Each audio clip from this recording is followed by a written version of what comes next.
tugtog. Talento ang gamitin, wag lang puro lang hambog. Kung meron kang problema, idaan na sa sayaw. Nakakasawa, pakinggan guburo ang asang bitaw. Sa daming lumilitaw, di ka ba nauuhaw? Mayaman sa kayabangan pero estilo ay hilaw. Kung meron kang problema, idaan na sa sayaw. Nakakasawa, pakinggan guburo ang asang bitaw. Sakit sa tenga at dumadami na sila. Nanganganak buwan-buwan ng mga bobo at tanga. Mas mabuti pang isayaw sa dami ng natatanaw at naririnig mula Luzon, Visayas, Mindanao. Sila mga piling at piling manira, mahilig tumingin ng daming aning mahangin, pretending magaling bigatin. Oh, hindi mo mapapaniwala agad sa dami ng iyong kayabangan, hanggang yun ay balikan. Isinilang ka na ang bobo, lumaking tambay sa tanga. Hindi ka na nga magaling, bulok ka pa sa pamumuna.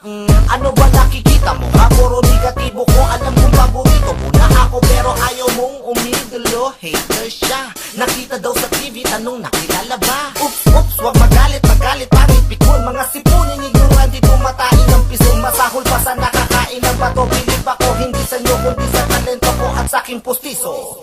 Haters, sumayaw, pakita ang suporta mula Jensen to Davao. Mga haters lumitaw mula sa Jensen to Davao. Taga Luzon, Visayas, Mindanao, haters sumayaw.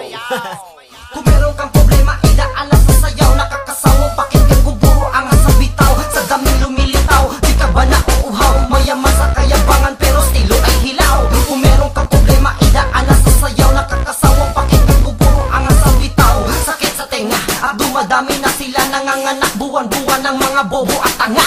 Kung meron kang problema, idaan lang sa sayaw. Nakakasawa, pakinggan guburo ang asang bitaw. Sa daming lumilitaw, di ka ba nauuhaw? Mayaman sa